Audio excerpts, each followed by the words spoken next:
জয় গুরু, জয় গুরু। কেমন আছেন আপনারা? আশা করি ভালোই আছেন। এই মায়ের কৃপায় আপনারা সুস্থ ও সবল থাকবেন, আপনাদের আশীর্বাদ রইল। যারা বাবার ভক্ত আছেন তারা বাবার আশীর্বাদে ভালো থাকবেন। যাহারা শিব শম্ভুর ভক্ত এবং রাধে গোবিন্দের ভক্ত তারা গোবিন্দের কৃপায় ভালোই আছেন। আর যারা ঠাকুর দেবতাকে ভালোবাসেন তাহারাও তাহাদের আশীর্বাদে ভালোই আছেন। এইবার মুসলিম ভাইদের বলছি, আপনারাও আপনাদের আল্লাহ এবং নামাজের আমানতে ভালোই আছেন। জয় গুরু, জয় গুরু। আজ আমি যে মন্ত্রটি আপনাদের উন্মুক্ত করিব সেটি হচ্ছে কালী সাধনা। এই মাকে সাধনা করার বিদ্যা আমি আজ আপনাদের দান করিব। এই বিদ্যা দ্বারা আপনারা মাকে পূজা করিতে পারিবেন, মার সাধন করিতে পারিবেন। আপনি যদি মাকে সাধন করিয়া লইতে পারেন, তাহা হইলে মা আপনার বাধ্যগত হইয়া থাকিবে। আপনি মাকে ডাকিলে মাকে পাইবেন।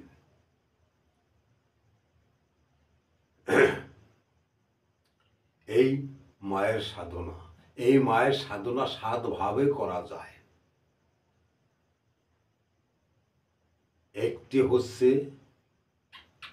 পঞ্চমুণ্ডের আসন করে, একটি হচ্ছে আপনার শ্মশানে বসে, একটি হচ্ছে আপনার এই ঘরে বসে মায়ের সামনে বসে। এইভাবে অনেক বিদ্যা অনেক ভাবেই দেয়া আছে। আজ আমি আপনাদের সামনে শুধু এই যে মাকে পূজা দেওয়ার জন্য, মাকে আরাধনা করিবার জন্য, মাকে পাইবার জন্য, মার দেখা পাইবার জন্য আজ যে মন্ত্রটি আমি উন্মুক্ত করছি, তাহা একটি শক্তিশালী বীজ মন্ত্র। আপনি পুরোহিত দর্পণে খুলিয়া পাইবেন, যে কোনো তান্ত্রিক শাস্ত্রে পাবেন, যে কোনো বইতে এই মন্ত্রটি পাবেন। কেউ এই মন্ত্রকে এদিক ওদিক করিতে পারে নাই।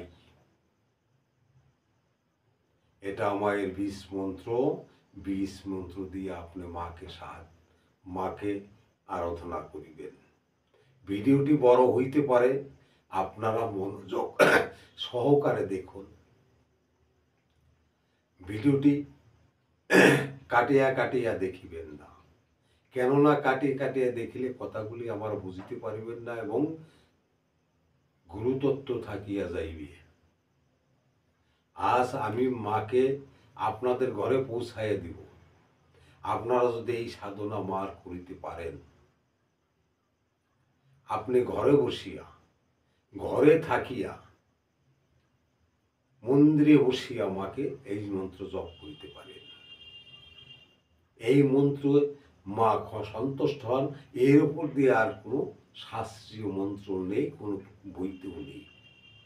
এইটাই হচ্ছে সর্বশ্রেষ্ঠ মন্ত্র, সর্বশ্রেষ্ঠ জিনিস, সর্বশ্রেষ্ঠ সাধনা। যদি আপনারা করিতে পারেন, যদি কেউ করিতে চান, তাহা হইলে এই বিদ্যা দ্বারা আপনারা করিতে পারিবেন। এটা হচ্ছে আপনার নিত্য পূজা। নিত্য পূজাটা হচ্ছে কি, প্রতিদিন মায়ের পূজার জন্য এই মন্ত্রটি পাঠ করা যায়। এই মন্ত্র দিয়ে মাকে সাধনা করা যায়। এটা হচ্ছে নিত্য পূজা। যেমন আমি পূজা করি, এটা আমার নিত্য পূজা। নিত্য মানে প্রতিদিন করিতে হয়। প্রতিদিন মায়ের পায়ে ফুল জল দিতে হয়, দুপুরে একবার দিতে হয় এবং রাত্রে দিতে হয়। কোনো কোনো সময় 2-1 দিন আমার দেওয়া হয় না, কিন্তু এই মন্ত্রগুলো এই মন্ত্রটি দিয়ে জপ করা যায়। এটা আমি নিত্য পূজার জন্য সহজ পদ্ধতিতে আপনাদের বলছি, আমি যেভাবে করিয়া থাকি।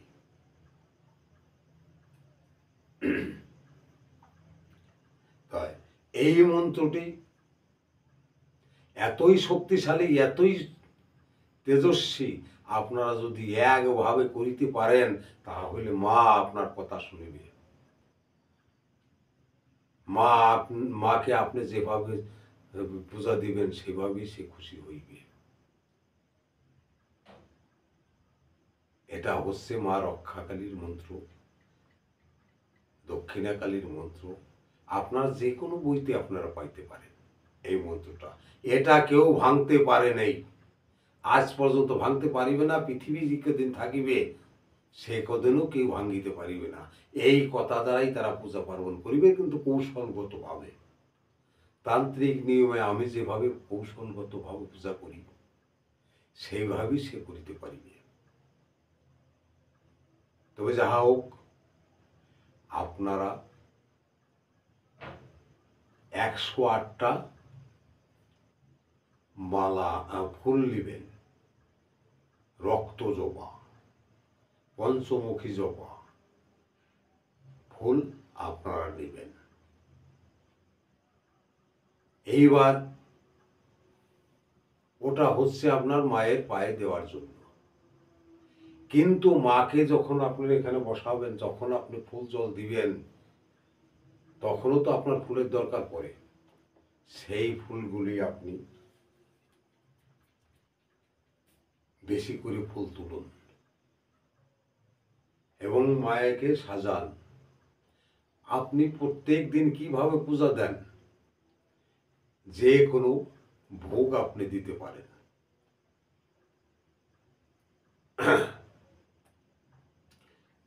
ফলও দিতে পারেন এবং সন্দেশও দিতে পারেন। তবে মা রক্ষাকালীর জন্য সন্দেশ সবচেয়ে ভালো। আপনি একদিন কিছু কিনে রাখিলেন, প্রত্যেক দিন একটা একটা করিয়ে দিলেন, এইভাবে আপনি দিতে পারেন। এই যখন আপনি পূজায়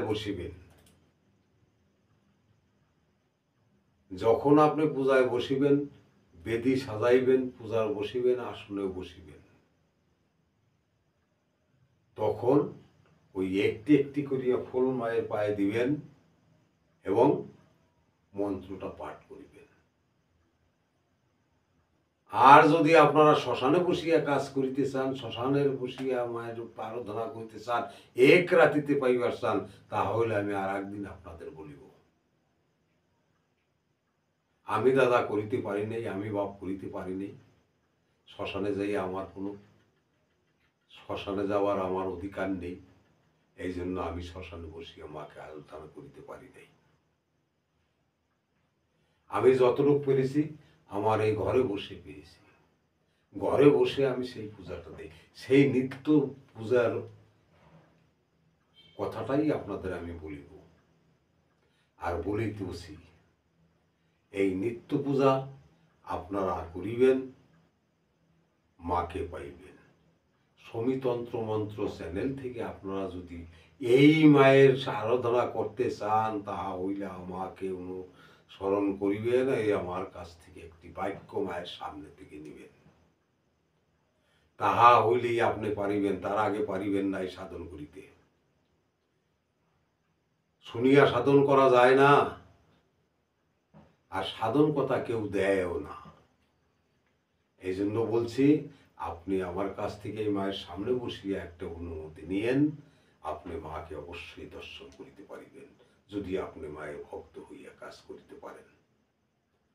তবে যাহা হোক,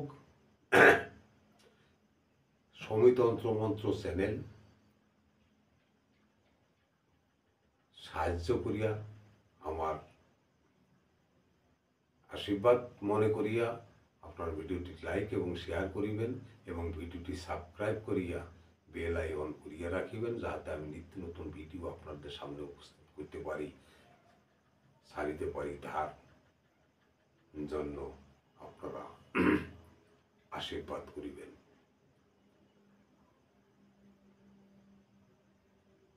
যদি শ্মশানে বসে করিতে চান তাও করিতে পারবেন। এই মন্ত্র দিয়ে এই 3, 4, 7 জায়গায় মন্ত্র আপনারা কাজ করিয়া সাফল্য লাভ করিতে পারিবেন। 7টা বিষয় আপনাকে আমরা বলিব। এর মধ্যে আরো মায়ের কথা আছে, সেগুলো আস্তে আস্তে বলিব। তবে আজ আপনাদের নিত্য পূজার জন্য যে মাকে আরাধনা করিবার জন্য, মায়ের পায়ে ফুল দিয়ে জল দিবার জন্য যে মন্ত্রটি আপনাদের পড়িতে হইবে, কাজ করিতে হইবে, সেই মন্ত্রটি আছে আমি আপনাদের দিচ্ছি। ক্রিং ক্রিং ক্রিং হুং হুং রক্ষা কালীকে ক্রিং ক্রিং হুং হুং হিরিং হিরিং হিরিং সাহা।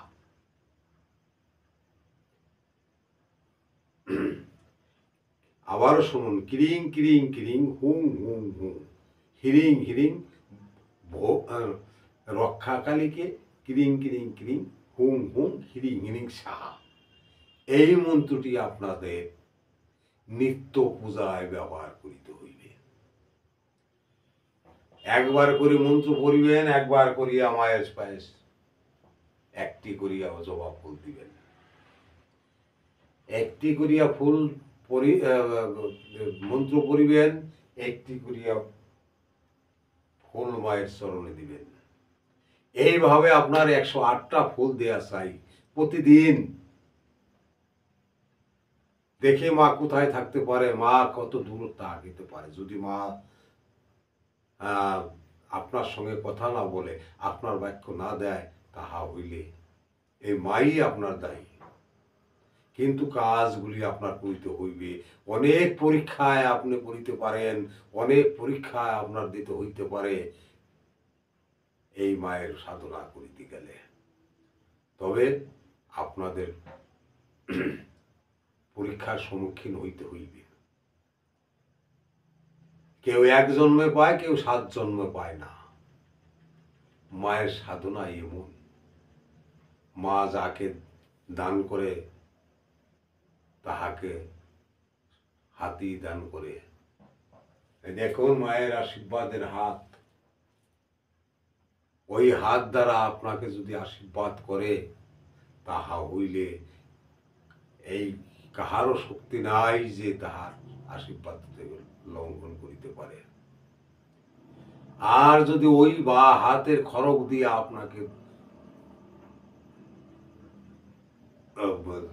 দমন করিতে চায়, তা হইলেও কেউ ফিরাইতে পারিবে না। মা দয়াময়ী, মা দয়ার সাগর, মা মহাবৈষ্ণবী, মা মহা শক্তিশালী। যে যদি কেউ মায়ের ভক্ত হইয়া থাকেন, তাহা হইলে মাকে এইভাবে পূজা দিবেন। আর যদি কেউ বাবার ভক্ত হইয়া থাকেন, বাবাকে পূজা দেওয়ার জন্য সেই বিদ্যাও আমি দিয়ে দিব আস্তে আস্তে। এই বিদ্যাগুলি আপনারা করুন, এই মন্ত্র দিয়া মাকে সাধনা করুন, এই বিদ্যা দ্বারা মাকে ভজনা করুন। ফলের আশা করিবেন না। ফলের আশা করিলে কোনো সিদ্ধি সাধন হবে না। ফলের আশা করেন না, পুজো দিয়ে যান। এবং এই মাকে মনে প্রাণে শয়নে স্বপ্নে সবসময় জাগ্রত রাখুন, নিজেকেও জাগ্রত রাখুন। তাহা হইলে মায়ের কৃপা লাভ হইবে। একদিনে বাবা হবে না, অনেক দিন লাগে। দেখবেন অনেক অনেক সাধু ঘর সংসার ছাড়িয়া মায়ের কৃপা লাভ করিতে চায়, শ্মশানে বসিয়া করিতে চায়, যজ্ঞ করে, বেদি করে, বেদি সাজায়। আজ আমি আপনাদের মায়ের নিত্য পূজার আরাধনা শাস্ত্র বা আরাধনা আমি দান করিলাম। আপনারা ভালো থাকুন, সুস্থ থাকুন, মায়ের আশীর্বাদে আপনারা ভালো থাকুন। জয় গুরু, জয় গুরু, জয় গুরু, জয় শ্রী মা, মা গো, ক্ষমা করো মা, মা।